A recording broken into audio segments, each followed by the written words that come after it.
Everyone at this academy knows that the blacksmithing department sucks. So when the demonstration of the top students from each department begins, no one expects anything from the blacksmith. The first to enter the arena is a student from the combat department, and his opponent is a special C-rank combat robot. And just as expected, he destroys it with a single blow, sending pieces flying all over the arena. All the students immediately applaud him. Next, a student from the support department steps out with her Raven. Her opponent is the same C-rank robot, but with reinforced armor. However, that turns out to be no problem at all for her Raven. It soars high into the sky and delivers a single swift strike, leaving a hole straight through the middle of the armored robot. All the students start cheering for her like she's a true prodigy. All the professors and students are certain that the rep from the blacksmithing department will simply be humiliated compared to the previous two students. But when our guy Sehun enters the arena, things take a different turn. They offer him a D-rank robot as a concession, assuming he's nowhere near the same level as the previous students. But he immediately tells them to replace it with a B-rank armored robot. Everyone is shocked by his choice, but they prepare the robot for him anyway. Then Sehun begins charging the sword in its sheath with mana, all equipment that he crafted himself. The moment everyone sees the quality of his gear, they're left completely shocked. Meanwhile, Sehun finishes charging his sword, and the power of its five-colored flame is simply incredible. Even though the robot activates its energy armor, a single strike from our guy is enough to turn it into dust, along with half the arena. When the dust settles, everyone is completely speechless. Even the host can't find the words to speak. So who exactly is Sehun? In the past, he used to be the greatest blacksmith in the world. But even he didn't stand a chance when the 5 demon kings decided to slaughter mankind through the perishing sea. The heroes fight back and finally claim victory in the very end. But the cost is absolute. Even with the demons gone, nothing remains of the world. Most of the planet has already been swallowed by the perishing sea, and victory feels like a complete loss. Lee Sehun, the last blacksmith of humanity, stares at the endless sea that closes in with every passing second. Alongside him are 3 mortally wounded heroes who managed to kill the demon kings only thanks to the gear our boy crafted for them. But now their time has come, and Sehun is left alone, surrounded by nothing but the endless sea. That's when he decides to craft one final item. He has almost no time or resources left, but with his unique skill, he extracts a special ore from his own body and begins forging a dagger. And just as the water reaches him, he finishes his work. Then he stabs himself with it. The moment the sea engulfs him, a hidden skill activates, returning to origin, and then everything fades into total darkness.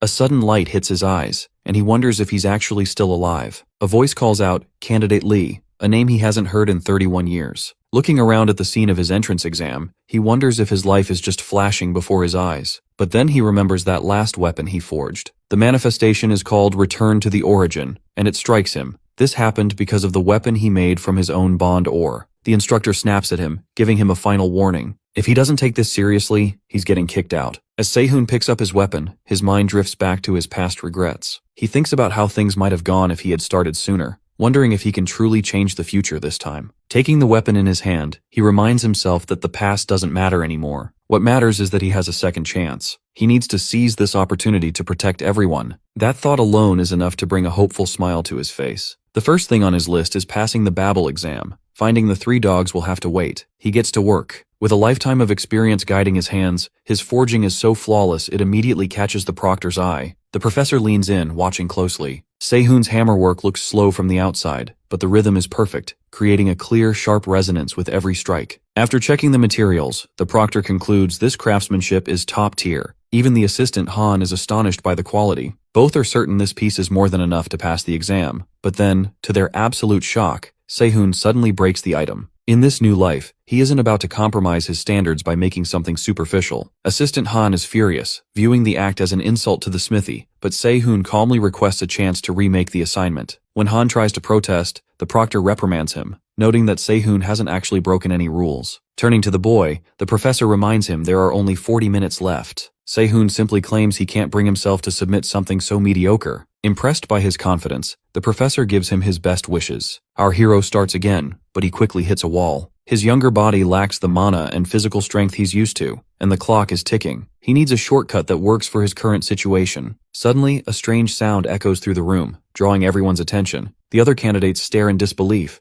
Sehun is manually infusing mana into ignition stones. One candidate warns him that if those catch fire, they'll explode. But our boy ignores the panicked shouting and tosses the stones directly into the forge. The room descends into chaos as students scramble, someone even yelling for a fire extinguisher. Even Han begs the professor to step in, but the proctor remains calm. He commands him to watch the flow of the fire, refusing to panic like a rookie. Before them, a 5-colored fire demon rises, which is high-temperature flames enhanced by the resonance of different ignition stones. It's a brilliant high-level technique that requires precise mana control, but uses very little actual energy. The other candidates can only watch in awe as the forge stays stable, realizing that, against all odds, nothing is going to explode. The professor takes note of the iron ingot's shifting hue, recognizing the high-level technique of using ignition stone resonance to amplify the heat and accelerate the forging process. Even so, looking at the clock, he remains skeptical that Se-hoon can beat the remaining 30-minute window. As the hammering continues, Se-hoon's underdeveloped body becomes his greatest enemy. His mana reserves dry up and his protective barrier fails, leaving him to endure the raw heat of the forge. He makes a silent vow to prioritize physical training once the exam is over, but for now, he pushes through the exhaustion, utilizing every remaining second. When the instructor finally calls for a halt, our boy manages to complete his work, the 5-color fire blade, which triggers a system notification, granting him a unique artisan skill. The quality of the blade leaves the room in a state of shock. The judgment results are incredibly high, and Se-hoon casually offers to let the professor examine the item's detailed stats. Assistant Han is so overwhelmed by the display of skill that he declares a passing grade on the spot, momentarily forgetting to wait for the professor's official word. Following the exam, Se-hoon finds himself in Professor Kim In-cheol's office. Though Se-hoon gives a polite affirmation when asked if he is satisfied with his work, the professor can sense the lingering dissatisfaction in his eyes. Getting straight to the point, Kim In-cheol suggests that Se-hoon should withdraw his application, explaining that Babel's refining department is a sinking ship with a fading reputation. Se-hoon is already well aware of the future where the department eventually collapses and Vulcan Academy takes the lead. However, when the professor attempts to point him toward Vulcan, Se-hoon stops him. He firmly corrects the professor's outlook, stating that Vulcan won't be the top institute because Babel is the place he intends to transform through his own enrollment. Hearing Se-hoon's bold claim, the professor reminds him that he'll have to become the department valedictorian first. Our boy doesn't blink. He's fully confident that even at a student level, he's in a league of his own. Still, snagging the freshman valedictorian spot at Babel is no walk in the park. Se-hoon knows the deal. The academy picks the valedictorian through a high-stakes official exam between the top 2 students in the department, and only one walks away with the title. Babel Academy is a massive maze divided into 3 departments: Akar Kuf for combat, Ur for support, and Borsippa for technology. In each one, dozens of majors are tangled together like messy roots. To become the valedictorian in that chaos, a student has to outshine everyone across those countless majors and prove they're the absolute best of the best. The professor is clearly impressed but still tries to nudge him toward Vulcan Academy, pointing out that a blacksmith with his talent belongs there. Se-hoon catches the hint but sticks to his guns, insisting that Babel is going to become the top school once he's enrolled. The professor thinks the kid is incredibly arrogant, but he doesn't actually hate the attitude. He offers a handshake, saying he's looking forward to seeing what our boy can do. As their hands meet, Se-hoon's bond skill kicks in, establishing a level 1 bond with the professor. He doesn't waste any time and extracts it immediately, scoring a bond stone of flame-bearing iron. It's a high-grade metal with a weird, wood-like texture that's perfect for storing flames inside. Back in his apartment, Se-hoon eyes the metal he extracted from the professor. The quality is solid, but the size is definitely lacking. Bond extraction is a tricky business. It basically pulls non-existent ores out of thin air based on the strength of his connection with a target. Right now, his bond level is barely enough to make use of the metal, and compared to other freshmen, his current system stats are pretty miserable. He takes a sigh, but honestly, he isn't complaining. Having miserable stats in exchange for returning to the past is a bargain he'd take any day. He tells himself not to get greedy. He has plenty of time to eventually crush Pandemonium. That organization didn't just trample humanity. They were the masterminds who orchestrated the summoning of the 6 demon divinities that wiped everyone out. If he's going to stop them, he can't afford to be picky about his methods. He also can't risk getting confused about future events, so his priority is obtaining an armament or a skill related to memory. With his first goal of enrolling in Babel checked off, it's time to focus on the second phase of his plan. Just then, a notification catches his eye. His bond level has increased, unlocking a new skill, Bond Imprint. A week later, it's Se-hoon's first day at Babel Academy. The place is so massive and grand that he almost ends up wandering in circles before finally finding the refining room. As soon as he enters into the class, he runs right into a lecture from Michael Barmett, the vice dean of Borsippa. Michael lays into him for his tardiness and his supposedly relaxed attitude. Professor Kim tries to jump in and defend him, pointing out that there are still 10 minutes left before the additional exam even starts, but Michael isn't having it. He keeps harping on Se-hoon's vibe. Watching the back and forth, Se-hoon finally gets why Professor Kim wanted him to stay away from this place.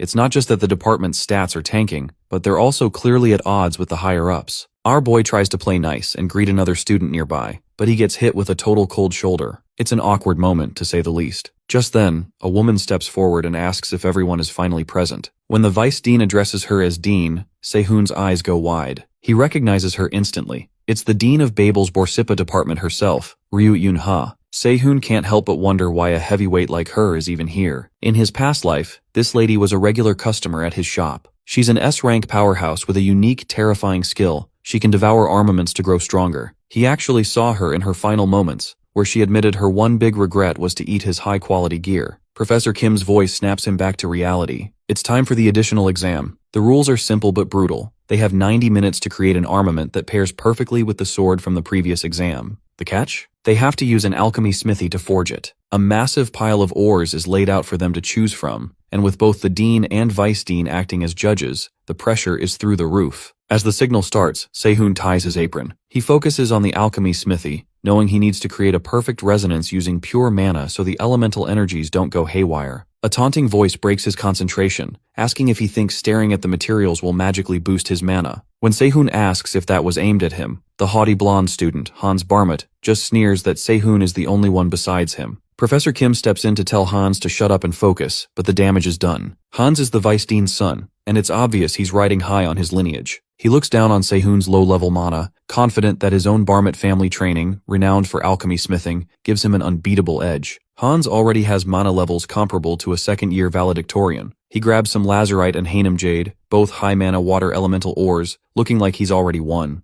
Dean Ryu watches as Hans picks the water ores, and Professor Kim notes that forging water attributes is incredibly sensitive to fire, making it a nightmare to smith. Vice Dean Michael scoffs, claiming that old-school worries don't apply to modern alchemy. Kim grumbles that while alchemy might not be bound by traditional space, time is still a huge factor depending on the caster. Michael just cuts him off, bragging that his son only needs 30 minutes to synthesize any ore. Professor Kim is floored when they realize Hans really is that fast. His resonance speed is way above a typical freshman's. It's clear the exam was rigged from the start to favor someone like Hans who grew up in an alchemy lab. Professor Kim silently curses the vice dean for the blatant favoritism. Meanwhile, Dean Ryu's eyes widen as she looks over at Se-hoon. He hasn't touched the water ores. Instead, he's picked up hydrate and crimson firestones, the exact opposite of Hans's choices. Seeing the stones, Michael mocks, commenting that the kid clearly has too much pride for his own good. Even Hans can't help but stare, wondering if Se-hoon picked those contrasting ores just to be a contrarian. From the blonde's perspective, the choice is nothing short of stupid. With Se-hoon's measly mana capacity, there's no way he can control crimson firestones. Hans starts to relax, thinking this will be an easy win, but his internal monologue is cut short when he notices something strange. Se-hoon activates his new skill, Bond Imprint. Using the skill, he equips the flame-bearing iron to his right arm. Instantly, his limb is engulfed in a controlled, roaring flame. Hans scoffs, dismissing it as a cheap trick, but our boy doesn't even look up. He's already deep in the zone. The vice dean watches with a smug grin, noticing that Se-hoon is attempting to create resonance using the same attribute as the minerals. To him, it's a rookie mistake. Using pure mana to resonate with elemental minerals usually just forces the elemental energy to go berserk, which is a one-way ticket to a nasty accident. He's leaning back, waiting for the explosion, but the disaster never comes. Instead, Se-hoon's firepower surges to an incredible level, nearly blinding the onlookers. In a blur of perfect motion, he finishes the synthesis and completes the armament, a fire-accumulating sheath designed perfectly for his sword. The room goes dead silent as the item description pops up. It's a rare grade item. Not only can it store massive amounts of fire-attributed mana, but it also allows the user to unleash a skill called Smoldering Wildfire. Hans, still mid-forge, is sweating bullets. He can't wrap his head around how our boy finished such a volatile synthesis without a single hiccup. He starts second-guessing his own analysis, and that's where things go south. In his distraction and arrogance, Hans messes up the timing while imbuing his mana stones with elemental energy. His father realizes the mistake and screams a warning, but it's too late. The next second, a massive explosion rocks the entire lab. By the time afternoon rolls around, the refining room is a mess of smoke and tension.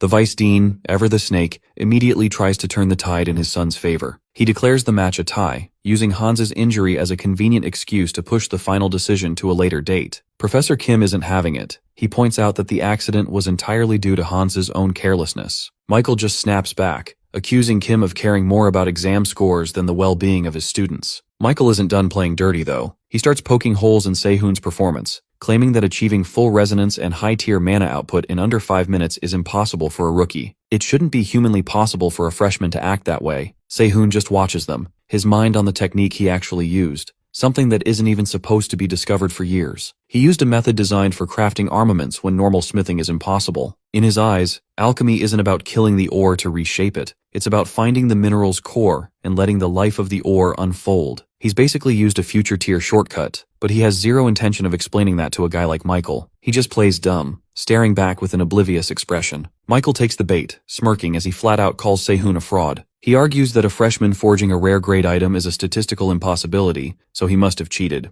R is starting to get actually pissed off, but he's cut off by Dean Ryu's voice. To everyone's shock, she agrees, stepping forward to say that Se-hoon's talent doesn't make any sense. Michael is practically glowing, thinking the dean is backing him up to disqualify the kid and demand a re-examination. But then, things get weird. Dean Ryu isn't looking at the rules. She's staring at the sheath, and her mouth is literally watering. She looks like she's about to lose it, clearly dying to take a bite out of the armament. She settles for wondering if she can at least get one lick, leaving the entire room stunned by her sudden bizarre greed. Later, our hero head out, reflecting on his newly forged sheath. The timing was a bit off, making the end product feel immature and incomplete to his expert eyes, but it was still more than enough to leave a sour taste in the vice dean's mouth. As he walks, the name Barmit keeps itching at the back of his brain. He knows he's heard it before. Then, it clicks. He remembers a story from the explosive dog, Louis Valent. She had mentioned buying an armament back at Babel that ended up exploding, leaving her with permanent mana burns. He realizes that Hans was likely the incompetent blacksmith behind Louis's lifelong injuries. His original plan was to track down and rehabilitate all 3 dogs, but he decides to leave Louis's path alone for now. Those very injuries are what turn her into the explosive dog and going astray. Meanwhile, over in the Borsippa department conference room, a heated debate is underway. Dean Ryu is pushing hard to name Se-hoon the department valedictorian, but the other professors are skeptical. When she darkly asks if anyone has an objection,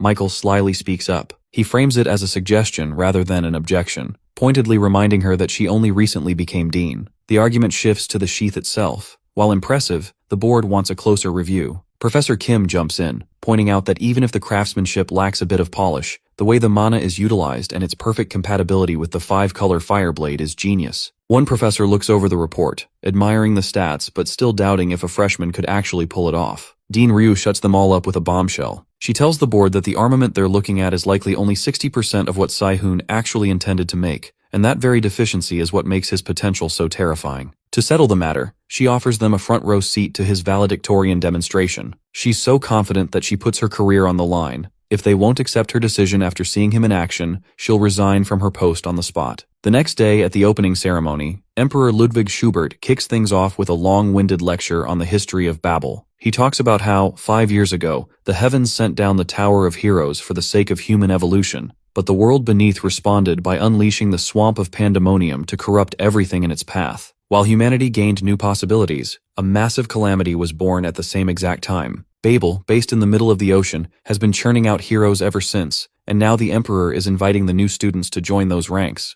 Looking at the old man, Se-hoon already knows he isn't the goody two-shoes he pretends to be. The announcer finally calls for the valedictorian demonstration, summoning this year's top candidates to the stage. As Se-hoon walks up, he remembers all the arrogant jerks he met in his past life. Guys who were way too cocky just because they were top students. Now that the demonstration is actually starting, he can finally see why they carried that kind of attitude. The announcer explains the challenge. They'll be facing off against a golden unit produced by the Marionette Factory Automation Model 9. This isn't just some practice dummy, it has enough combat performance to actually spar with a C-rank hero. Looking at the robot, our boy wonders if the thing can even use martial arts, considering it isn't carrying any weapons. The first demonstration comes from the combat department, led by the Akar Kuf valedictorian, Jake Myers. Looking at the guy, Se-hoon guesses he's the 3rd son of the Myers family, a clan famous for swordsmanship, though this boy is clearly an expert in hand-to-hand martial art. Jake squares up against the robot, and the match begins. The robot rushes in immediately, but Jake dodges the attack with ease. He ducks under another strike, staying light on his feet. The robot keeps pressing, and Jake keeps dodging until he finally steps back, deciding it's time to go on the offensive. He lunges forward like a wild animal and buries a punch deep into the robot's gut. The impact is so brutal it crushes the metal plating, leaving the audience dead silent in shock. Se-hoon remembers that in the past life, this guy died young as an A-rank in his mid-20s. Seeing him now, he's a once-in-a-decade prodigy, which makes our guy wonder how someone this talented died so early. Jake isn't finished with just one punch though. He attacks again, completely smashing the machine into small pieces. He lets out a satisfied sigh, joking about how he's finally loosened up a bit. The announcer is just as stunned, but quickly jumps into praising him. Subduing an automation with the power of a C-rank hero using nothing but raw strength is no small feat. After a magnificent performance like that, anyone would be feeling the pressure. The demonstration continues with the valedictorian of the support department, Inoue Erika. Looking at her, our boy figures she isn't feeling any pressure at all. As the eldest daughter of the Inoue family, one of the 3 great families in Japan, she's used to the spotlight. In his past life, she was an S-rank hero wielding a mythic-grade armament, but she eventually fell to corruption, turned into a magen, and was taken down by her own family. Sae-hoon decides to keep his distance. He doesn't want to get tangled up with someone destined to become a magen. Just as he thinks this, she glances back at him before stepping forward. Erika faces a Model 9 equipped with heavy armor, boasting a defense roughly 1.5 times stronger than the previous one. She opens a small cage, releasing a bird. As one of her eyes begins to shine, she commands the bird to go. It flies out with a piercing screech. The robot readies itself, and it looks like it'll be a tough nut to crack since it's a specialized defense type. Suddenly, Erika's crow transforms into a full-fledged mechanical beast with steam-sharp claws and heavy armor. It streaks toward the robot and, in a single second, drills a massive hole right through it, rendered the machine useless. The crow shifts back to its original form and returns to its mistress. The announcer boasts about how she one-shot a C-rank defensive robot while the audience goes wild. Now the pressure is immense. If Sae-hoon just shows off a weapon and calls it a day, he'll probably get booed off the stage. The announcer calls his name and he steps forward. Meanwhile, Ludwig, acting as a supervisor for the demonstration, comments on how the bar for the new department valedictorians is remarkably high. It has been a long time since the refining department produced a valedictorian at all, so he assumes the pressure on Sae-hoon must be crushing. Ryu Yun-ha, the second supervisor, simply watches with a knowing look. The audience is already hyped to the moon thanks to the flashy displays from the combat and support departments. As our bro steps forward and unsheathes his sword, a murmur ripples through the crowd. Everyone is stunned to see a freshman holding a rare grade item, but they're skeptical about whether a blacksmith can actually match the intensity of the previous 2 prodigies. Listening to the students' doubt, Michael grins from his seat in the audience. He has his eye on the dean's chair, and if Sae-hoon flops here, it'll be the perfect leverage to take it. On stage, the announcer declares that our will face Model 10, which has the combat power of a D-rank hero. Sae-hoon cuts him off immediately, flatly demanding they bring out Model 8 and equip it with full armor. The announcer is petrified. Model 8 can withstand attacks from B-rank heroes in certain cases, and he wants it armored on top of that? The announcer tries to make an excuse, saying they can't prep a model like that on such short notice, secretly wondering if this kid is just trying to ruin the demonstration. However, Professor Kim suddenly appears, wheeling out the exact model our boy requested, already fully armored. Left with no choice, the announcer signals the start of the match. Professor Kim tells him to go wild, and his student intends to live up to the hype. He draws his sword, and 5 colored flames erupt from the blade. Jake looks on, hyped by the sight, while a jealous Hans sneers, convinced Sae-hoon is just showing off. In Hans's mind, there's no way Sae-hoon has enough mana to control a sword like that. He's not entirely wrong about the difficulty. The flames inside the 5-color fire blade naturally clash, and if they aren't controlled with massive amounts of mana, they'll explode and take the user's arm with them. But our boy isn't using raw mana. He's using the fire-accumulating sheath to store the flames internally, and his Artisan of Flame skill to inject crimson fire into the mix. With the storage complete, he prepares to unleash Wildfire, a skill that detonates the compressed mana. He forces the 5-color demons to explode all at once as he strikes the robot. The explosion is massive, engulfing the entire arena in thick smoke. As the smoke clears, Sae-hoon dramatically wonders if he overdid it. A massive destruction mark from his strike stretches across the arena floor. The announcer, shaking off the shock, immediately calls for the construction support team to rush to the central auditorium. With that explosive finish, the midterm evaluation for the demonstration officially begins. After the performance, our boy is summoned directly to the dean's office. Ryu Yun-ha strolls in a little later, apologizing for the delay because she was stuck helping clean up the absolute mess he made of the arena. Sae-hoon nervously offers his own apology, admitting he probably should have controlled his power a bit better. He's sitting there expecting a lecture or a scolding, but she quickly explains that's not why he's there. Before she can get to the point, her stomach lets out a loud, awkward growl, leaving her pretty embarrassed. The redhead doesn't beat around the bush for long, though. She looks him dead in the eye and offers to buy his blade and sheath for 10 times the market price. Sae-hoon is too stunned to even process the offer, but at that exact moment, a notification pings. He's officially formed a bond with her. Our bro is taken aback to see the bond form so early. In his past life, he had to feed her his armaments multiple times just to establish a connection. Outwardly, he thanks her, but inwardly, he's already planning to take advantage of the situation. He immediately uses bond extraction on her and manages to score some gluttony iron. It's a supreme quality high-grade metal that generates heat by consuming iron and can even create mineral blood if fed enough. When our boy finally gets the metal, she asks again if he's going to sell his gear to her. He turns her down flat. Just then, Professor Kim opens the door to borrow Sehun for a bit, leaving the dean behind with her stomach still growling. Kim leads him to the heart of Babel Academy, the old main building known as Marduk Mansion. They're there to meet the academy head. On the way, Kim warns Sehun to behave. The head didn't just overlook the mess in the auditorium. He's on a level far superior to any of them. Sehun assures his professor he's got this and steps inside. The academy head is none other than Ludwig. In the previous life, he was the hero who fought and exterminated a demon divine being from the extermination sky. Ludwig starts the conversation by calling Sehun's armaments interesting. He mentions he has some regrets but high expectations. Hearing the word regrets makes Sehun want to chuck his artwork back into the furnace. Regardless, Ludwig offers him a choice of 2 rewards for his hard work. After thinking it over, he asks for something to increase his mana and memory capacity. With a flick of Ludwig's hand, 2 items fall into Sehun's grasp. One is Heavy Ink Rock, which absorbs mana from everything it touches. The other is Dream Ivory, which connects to dreams using dreamlike mana. Sehun is stunned. While the Ink Rock is rare, Dream Ivory is almost impossible to find. They'll be difficult to handle, but he already has a great idea of how to use them. When asked if he likes the rewards, Sehun replies that they are perfect. As soon as he leaves, a voice comes from a keyhole, asking Ludwig what he was thinking by giving 2 rewards to just one guy. Ludwig nonchalantly answers that it's because Sehun has the capability to handle them. The hidden voice comments that Ludwig must see himself in the boy, and Ludwig agrees, noting that Sehun has enough depth for it. The voice subtly replies that it actually can't fathom just how deep that depth goes. When our boy enters his classroom, Hans is already boasting about his ties to Howard, a 3rd-year senior valedictorian in Borsippa. The other classmates are in awe of his connections. However, once Sehun enters and shoots Hans a dark gaze, the blonde is instantly paralyzed with fear. While Hans silently curses the low-born Sehun, Professor Kim enters to start the first class. He introduces a bulk of ingots known as projection alloy, a material dozens of times more sensitive to mana than common ores. Kim demonstrates by injecting mana into the interior of an ingot. Instantly, the armament envisioned in his mind is created with ease. Watching the professor work, our boy realizes the man didn't make it into the world's top 100 artisans for nothing,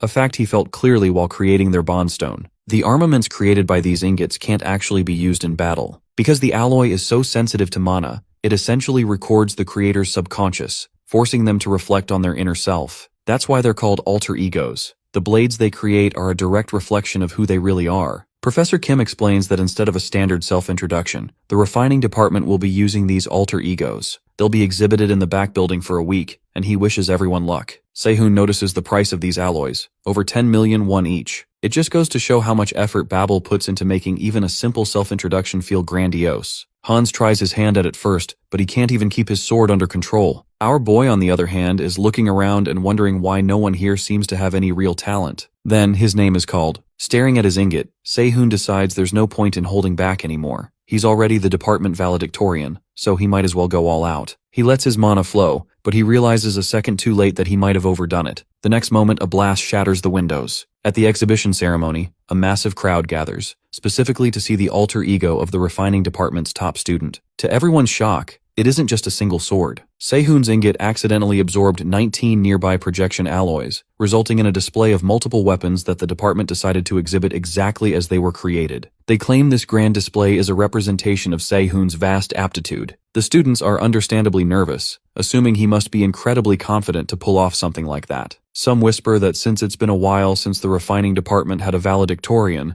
the school is just trying to hype him up as a genius. However, the other 2 valedictorians see it differently. They suspect that even that mountain of projection alloy wasn't enough to fully express Sehun's true potential. Meanwhile, back in the workshop, our boy is forging with such precision that he doesn't even have a 0.01 second margin of error. Assistant Han watches him, feeling a bit useless. What is there left to teach someone like this? Deciding to skip the tutoring, Han moves on to find other students who actually need a demonstration. Once class is dismissed, our guy stares at the blades he's formed and raises his hammer to strike them again. Han's voice cuts in, asking if he's really about to break them. He suggests keeping them, as they need to deliver the finished products after this week's smithing so the cadets can secure their budgets. Babel's support system basically operates based on the track record of weapons sold externally. Han asks what's behind Sehun's obvious dissatisfaction, wondering if it's his mana. He admits it's actually his body. The problem is that he needs to start training with the heavy ink rock, but his current physical stamina just isn't up to the task. That's when Han offers a solution. Why not use buffs instead of relying purely on physical training?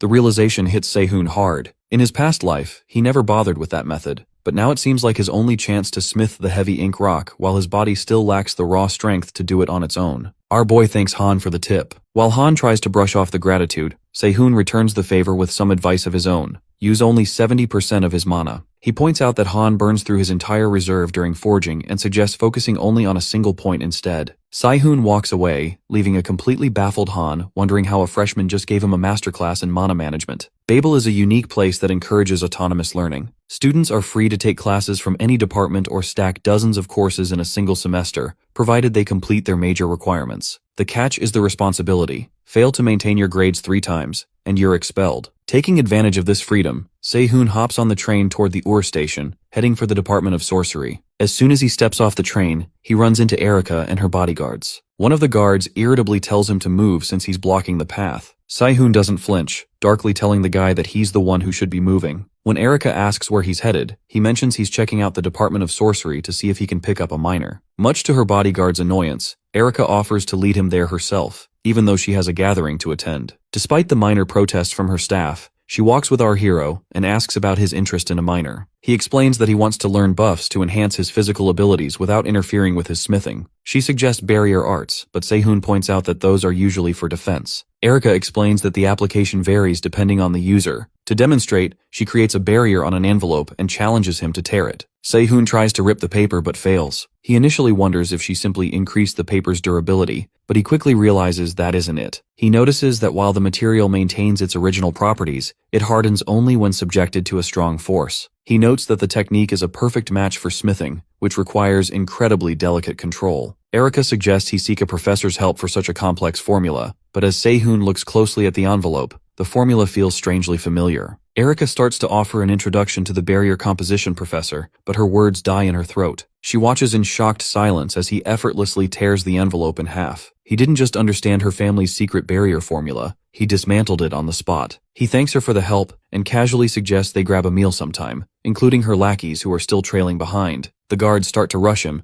but Erica watches Sehun's retreating figure with a dark, intrigued expression. She tells him she's giving him an invitation instead, leaving him surprised as he walks away. Later, when Erica leads him to the Ur Department of Sorcery, the gossip mill is already spinning at full speed. Some students assume there's a romantic spark between them, while others claim they've been seen at late-night exhibitions together. Our is certain that she doesn't have feelings for him, otherwise the bond will be established until now. He's actually there to take a placement test before he can apply for classes. Erica shows him to the barrier composition testing site, but the place looks like a total wreck. Sehun wonders if they're going on a treasure hunt or if something is hidden behind a barrier, but he accidentally walks right through the security and passes the entry test without even realizing it. He's taken aback when the instructor flatly tells him he's already cleared the first phase. A little while ago, Robert Perry, the professor of barrier composition, heard the rumors that Erica has taken an interest in Sehun. Her lackeys even showed him a picture as proof. Looking at the data, the professor realizes why she's suddenly showing up for basic lectures, a move that has tripled the number of applicants. To make things more complicated, Erica's brother from the Inoue family has also requested a spot in the basic lecture. Now in present, Professor Perry is particularly interested in the fact that Sehun bypassed the disorienting soul labyrinth. It's a barrier that distorts the senses to make people lose their way. It's basic, but an ignorant student shouldn't be able to detect it, let alone walk through it. The professor announces the start of the second test. Students must break a barrier to extract pure mana, with their grades based on speed. One boy steps up first, desperate to impress Erica. The barrier is shaped like a spider web with a spider at the core that senses mana traveling through the strands. As long as the spider lives, the web regenerates infinitely. The boy struggles, trying to surround the entire formula with his mana, but he doesn't have the reserves to pull it off. He finally breaks it in 2 minutes and 23 seconds, earning a lukewarm work on your speed from the professor. After several other students go, it's Erica's turn. She dismantles the barrier in seconds, leaving the onlookers stunned. She's the department valedictorian for a reason. Professor Perry reminds her that the standard dismantle method could technically be 2 seconds faster, which she promises to remember. Finally, it's Sehun's turn. Professor thinks he looks pretty ordinary at first glance. Instead of rushing to dismantle the barrier, R stays still, staring at it intensely. The other students start to whisper, questioning his method. Our boy isn't just looking at a spell, he's realizing the barrier's structure is identical to the heavy ink rock. The barrier repairs and reverts itself just like the ore. To smith the rock, he realizes he needs to inject all stimulations simultaneously while perfectly matching the ratios. He takes so much time that the professor begins to lose patience, but Erica speaks up, asking the professor to let him finish. Sehun is deep in thought. If he can hold on to the accumulated stimulation in the heavy ink rock like this, he can master it. Suddenly, he dismantles the barrier in a blur. The assistant is unimpressed because Sehun took over 7 minutes, but Professor knows better. The observation time doesn't matter. The next time Sehun sees this barrier, he'll destroy it in a heartbeat. Our boy didn't just dismantle the spell, he created a formula to neutralize it. The professor is left reeling, wondering what kind of legendary creations Sehun will produce once he starts combining sorcery with his smithing. Our boy has applied to use intermediate smithing on a hero-grade material. Because of this, the administrative staff sends emails to several professors who need to supervise the practice sessions according to Safety Rule Article B. The staff wonders how many applications Sehun will actually get, but they're shocked to see a flood of requests from professors wanting to oversee him. On the flip side, not a single person applies for Hans's session. It seems taking second place has made things rough for him. He looks over the list to pick a supervisor and his eyes go wide because Dean Ryu herself has applied to watch him work. That's why the redhead is currently there, keeping an eye on his skills. Sehun jokes that he'll really have to work hard on this armament now. Now he's finally ready to smith the heavy ink rock. He starts with step 1. While there are many ways to handle the material, he chooses the most complex method, the dark curtain process. He places the rock in a pitch-black space to delete impurities, which spread out like water when hit with mana. This method shrinks the rock's size but massively increases its purity. It's practically a total reconstruction of the material. He decides to use a 140 ratio because if he reduces it any further, the performance won't hold up. Then comes step 2. He flows mana through a crimson flame to filter out only the most suitable fire, called wildfire. This specific flame has the unique property of maintaining its exact temperature from the moment it's formed. With that ready, he moves to the actual forging. He starts striking the rock with a hammer wrapped in flowing wildfire. The key here is not to stop until the distortion of the metal aligns perfectly with the properties of the flame. Watching him work with the fire, the dean wonders even he's just immune to the heat, how he's simply ignoring the pain. She finds herself wondering how much of himself he's had to whittle away to get this good. 4 hours pass in a blur of rhythmic striking. The dean is even starting to get a little sleepy, but then the properties of the rock finally reach their limit. It begins to absorb the flames, and the material starts to change. With the distortion finally settled, step 3 is in the books. Now, Sehun moves to melt the processed ink rock and pour it into the mold he has prepared. This part of the process doesn't require any casting or forging, because the properties of the material naturally shift within the darkness of the mold. Watching him work, even the dean is dumbfounded by the techniques he's pulling off. He transitions into step 4, synchronizing the changes in the heavy ink rock with a barrier dismantle formula. In that split second, he constructs a mana circuit. An explosion rocks the room as the final product emerges, the ink spider bracelet. Even though he hasn't fully tapped into the material's total potential yet, the new possibilities he's unlocked are definitely first-rate. Along with the craft, he levels up a new skill, Black Spirit Thread. He checks the bracelet's specs. It's a rare grade item of medium quality that absorbs the wearer's mana and increases in weight based on how much it's holding. Best of all, it allows him to use the explosive ring skill. It's a massive success, but seeing the finished item makes the redhead dean's stomach growl again, much to her embarrassment. She leans in for a closer look, impressed by the resonance phenomenon. Sehun admits it's not that strong yet, but if he plays his cards right, he might be able to aim for a set effect down the line. He apologizes for not having a full armament for her to eat since she helped him out, so he offers her the remnants of the bracelet instead. She treats them like a palate cleanser, munching away and commenting that they taste like fried crumbs. Sehun can't help but wonder if he has a subconscious habit of making things that suit her specific tastes. Not that he minds, since it's doing wonders for their bond level. She mentions it's a shame to be eating scraps when the real thing is right there, then circles back to her offer to buy his blade and sheath. Sehun still isn't ready to sell. He needs them for his upcoming subjugation class, and besides, he knows he needs to keep her hungry for now. He promises to make her something specifically suited for her later, and she's clearly looking forward to it. With the work finished, she tells him he can head out while the staff handles the cleanup. However, the exhaustion finally hits Sehun and he collapses. She's genuinely concerned, but he brushes it off, blaming the hour's smithing session for draining his stamina. She offers to take him back to his dorm and asks if he's afraid of heights. When he says no, she scoops him up and leaps high into the air, the scraps she just ate giving her a noticeable boost in power. As they fly, Sehun reflects on just how much things have changed compared to his past life. Meanwhile, elsewhere in the academy, Erica is still waiting for him. wondering exactly how she should deliver his invitation. The Babel Academy community site is already blowing up. Someone posted a picture of her when Erica was waiting for Sehun and standing in front of the refining department for 3 hours. The comment section is a mess of theories. Most people are convinced she's waiting for our boy. Sehun sees the post and figures if it's actually important, she'll track him down again sooner or later. Right now, he has bigger problems. Professor Ricardo Miles, who's in charge of the Understanding Tools course, starts the day by dropping a bomb. He tells the class to head to the training center immediately, adding that the last person to arrive will be punished with 20 laps around the track. The entire class bolts toward the training ground, leaving our boy to wonder if this was supposed to be a theory class. Unfortunately, with his current stats, Sehun is the last one to arrive and gets slapped with the 20-lap penalty. As he runs, the professor watches him, confused as to how someone with such low stamina managed to pull off intermediate smithing. Once the class settles in, the professor confirms Sehun's suspicion that Understanding Tools was originally a theory class. However, they've changed their teaching method due to the recent emergence of flame blade hunters. These hunters specifically target blacksmiths capable of forging hero-grade or higher fire attribute blades, making it a matter of survival for the students to be physically prepared. Even in his past life, that particular case remained a cold, unresolved mystery. The professor continues his explanation, stating that the class is shifting toward physical practice, so the students can prepare their bodies for self-defense. The goal is to learn the nature of tools while simultaneously training to survive an ambush. Sehun realizes he needs to be cautious, and decides that his first step must be increasing his raw stamina. To achieve this, he utilizes his new bracelet to store mana,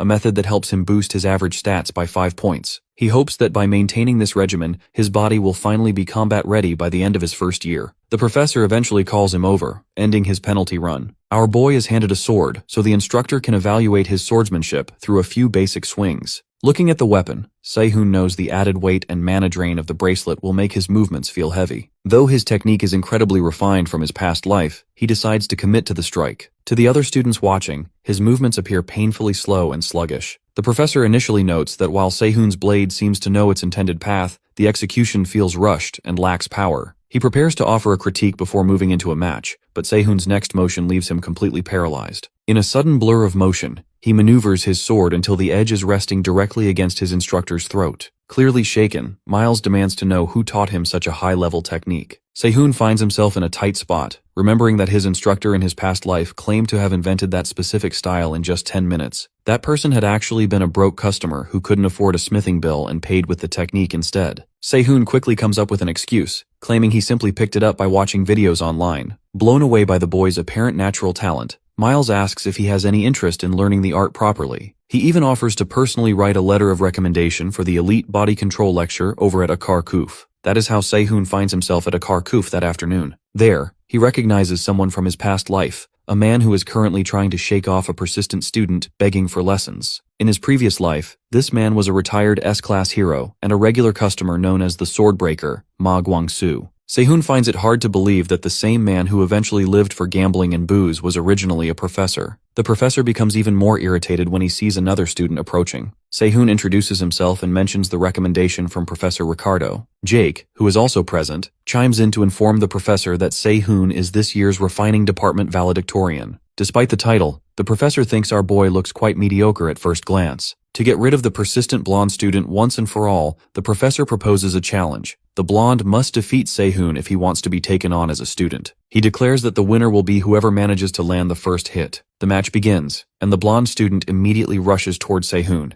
The professor watches closely, noticing that Sehun is strangely relaxed. He realizes our boy is maximizing his flexibility by removing all tension from his body, suggesting he is looking to grapple rather than strike. To the professor, the match initially seems like it won't be much fun to watch. As both opponents close the distance, the blonde seems to have the upper hand, pushing him back with everything he has. However, our hero is a step ahead. He activates the explosive ring to manipulate gravity at the crucial moment. In the blink of an eye, Sehun falls back, but as the blonde lunges over him, he finds himself stunned. Sehun manages to bruise the student's nose in the scramble and coolly asks if he was perhaps a bit too fast for him. The professor remains speechless after witnessing the attack. Once he finds his voice, he tells them that the demonstration is over, noting that he can't possibly teach Jake since the boy failed. However, Sehun, ever the cocky one, points out that since he was the one who defeated Jake, the professor is now obligated to teach the blonde. This force play makes the instructor admit that it's truly pathetic for the Akar Kuf valedictorian to be bested by a blacksmith. Grumpily, he agrees to teach Jake and promises to send a schedule later, which somehow brightens his face despite the loss. After the boy thanks him, the professor shoos him out so he can speak with Se-hoon alone. Once they are solo, the professor demands to see the same technique Se-hoon showed Professor Ricardo. He rushes forward and swings his sword, but in a heartbeat, the professor disarms him. He explains that the technique is the first sight kill. It has great potential, but Se-hoon's execution is so crude that it's useless against a real swordsman. He even claims he would break the bones of the person who created such a skill,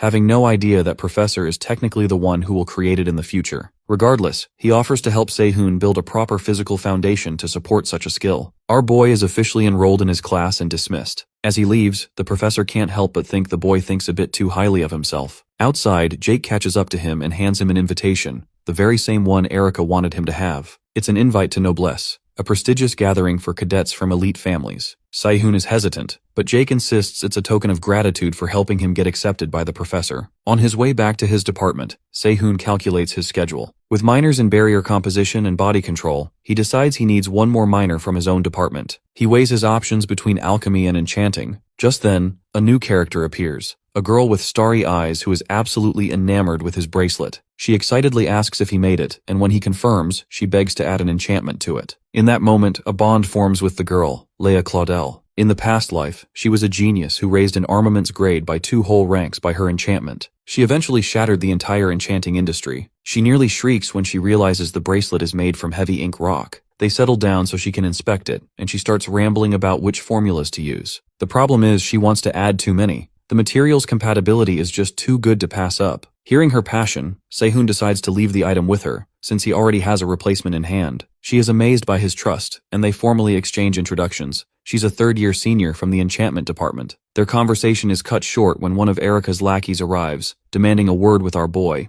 Leah tries to protest the interruption, but Se-hoon stops her, telling the guy to say whatever he has to say right there while he finishes his coffee. The man demands that he apologize to Erica for his rudeness in tearing up her invitation. Se-hoon reminds him that Erica herself was the one who asked him to tear it. The lackey admits that's true, but argues that our boy shouldn't have accepted the new invitation from Jake. Frustrated, Se-hoon asks if Erica actually sent him, but it's clear the guy is acting on his own. Leah steps in to put him in his place, pointing out that everyone knows he's just a servant to the young master of the Inoue family. Infuriated, the man triggers an illusion spell, warping the surroundings and growling that there are many people in Babel far superior to the two of them. Se-hoon points out that the man must be talking about himself, which only fuels the lackey's anger. In response, the man sends a swarm of illusionary beasts charging toward them. Instead of flinching, Se-hoon holds his ground. He realizes these beasts aren't made of pure mana. He correctly guesses that the man is using a feather as a medium to anchor the illusion. Terrified that his secret is out, the man watches as Se-hoon easily snatches his dagger. Using the bond imprint of the gluttony iron, Se-hoon has the metal consume the dagger entirely. The lackey lets out a horrified shriek as his 1,000,001 weapon vanishes into thin air. Se-hoon doesn't stop there. He activates his explosive ring, rushes the man in a blur, and lands a heavy punch that ends the confrontation. With the nuisance out of the way, he turns back to Leah and asks which lecture in the enchantment department she would recommend. Excited by the prospect, she suggests he take ancient enchantment, mentioning that she's currently taking the class herself. The lackey flees from Se-hoon only to run straight into Erica. She cold-bloodedly demands to see his dagger. When she takes the weapon, she strictly instructs him not to report the incident to her brother, stating she will handle the matter with the family head herself. Inspecting the blade, she notes the anti-theft enchantment and wonders if Se-hoon created a counter-skill based on her own and the professor's barrier magic. She rates his smithing aptitude as potentially higher than S grade, but seeing his grasp of magic, she realizes his magical aptitude needs to be adjusted to at least A level. Meanwhile, back at his class, Se-hoon receives a notification that he has established a bond with Erica. He wonders if she witnessed his lopsided fight with her servant. Since he stole the formula from the lackey's dagger during the extraction, he has already created several replicas that can serve as compensation. While he can't use them yet, he plans to combine them with the black spirit thread.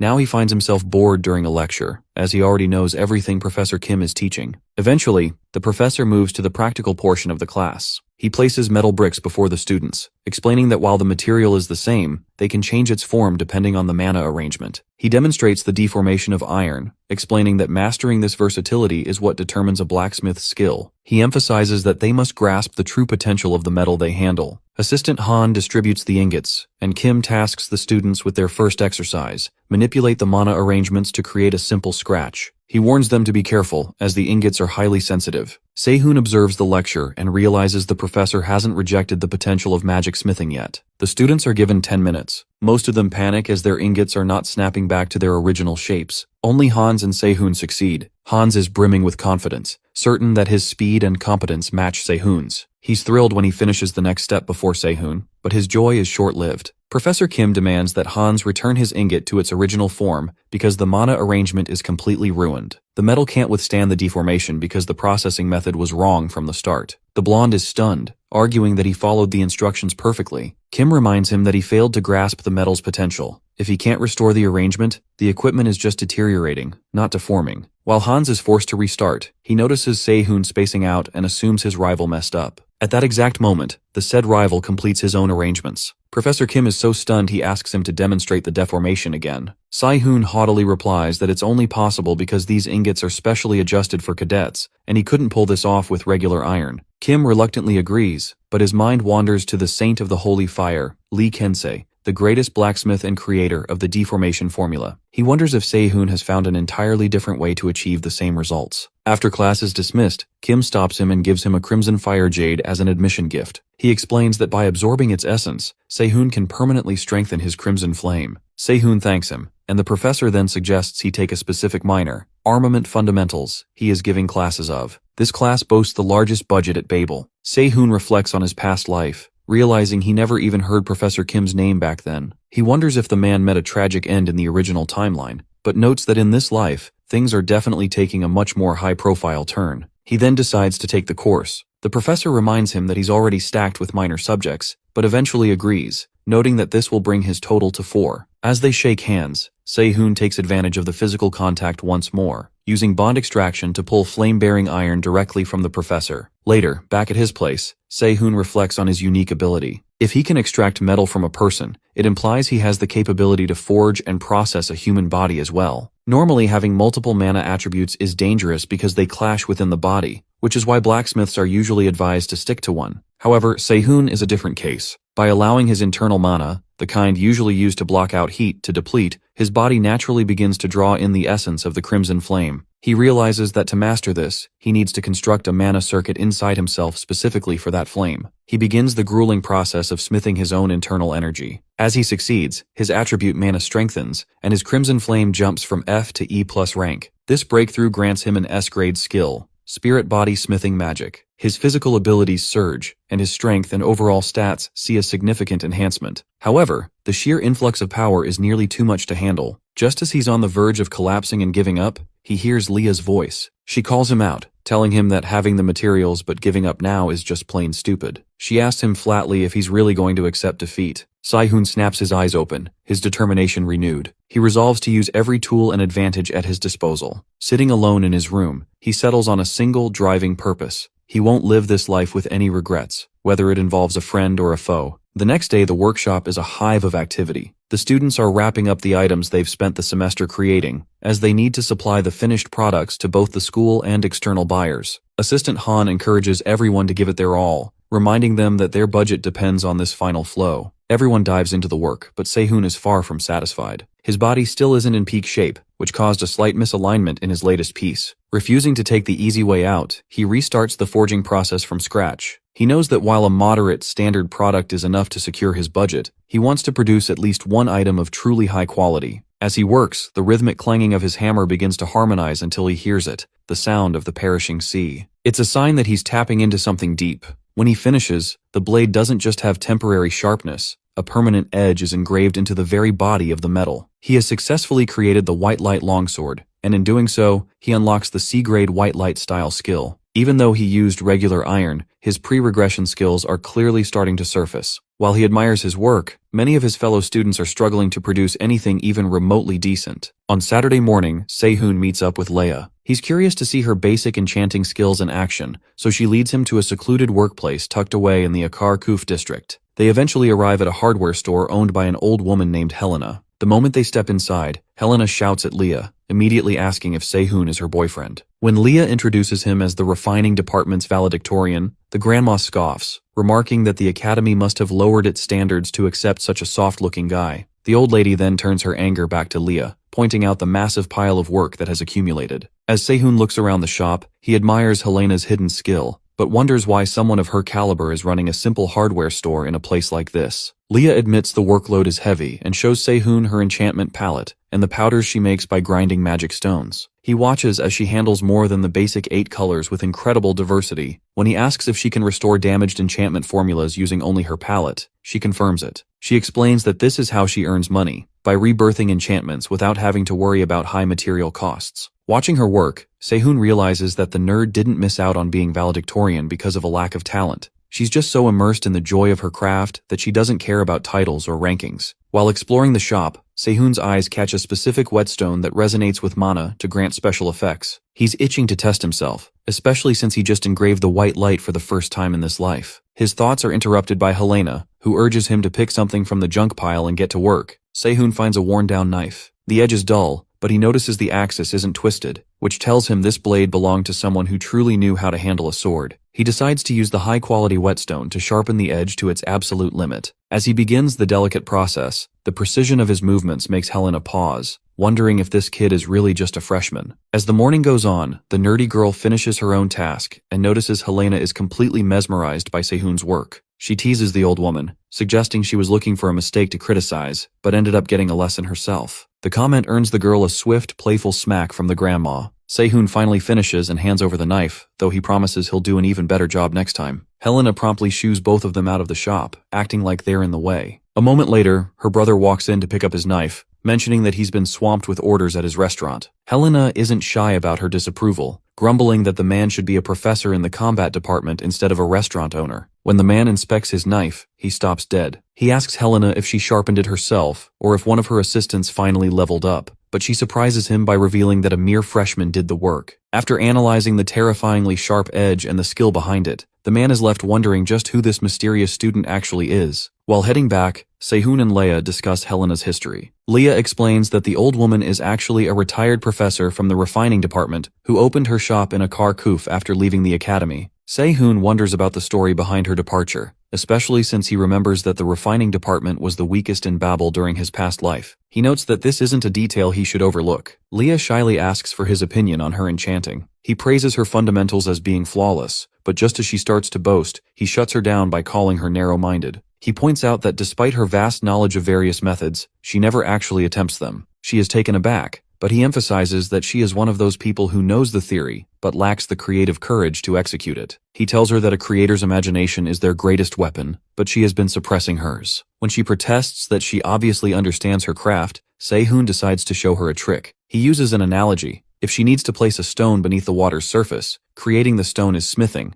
but carving the image of that submerged stone onto the water's surface is enchanting. Enchantment, he explains, exists in the nature of a dream. He draws his crimson flame and shows her the dagger. Leah is awestruck to see that the reinforcement isn't just on the surface but is engraved beneath the metal. He suggests she try double layering her enchantments if a single one isn't enough. He demonstrates by throwing a knife, explaining how the sharpness flows along the current of the crimson flame. Though his own enchanting is technically imperfect, he places his trust in Leah, knowing that geniuses like her always find a way once they are shown the path. Convinced and inspired, she asks to keep the dagger so she can rework it properly. Sehun agrees and even hands over the other daggers he's been working on. As she happily thanks him, Sehun successfully extracts a bond stone from her without her realizing it. Later, our boy heads toward the martial arts hall, wondering if he'll encounter Mad Dog during today's match. He also can't help but wonder why Erica is currently clinging to his back. He asks if she'll give him some space if he tries to shoo her away, and she agrees to give him a little bit of room. Having no other choice, he lets her tag along. During the walk, he manages to extract a bond stone from her touch. Erica's S-grade social link stone contains compressed, tuned mana that can adjust disorganized internal mana arrangements when mixed with minerals. Meanwhile, the bond stone he took from Leah is the top-level complex blast bloom, which acts as a powerful amplifier to push the potential of mixed minerals to their absolute limit. They finally arrive at the martial arts hall, where the commentator introduces herself as the youngest professor at Babel, Ran Feng. Ran Feng introduces the heavy hitters, and the crowd goes wild. First up is the heiress of the Myers family, a fourth-year valedictorian from a Kharkiv. She's an absolute monster in combat with an A-class superhuman martial art. This is Arya Myers, the sword saint who eventually conquers the Tower of Heroes in the future. Then comes the successor of the Flame Wheel, Amber Spear, and the third-year valedictorian,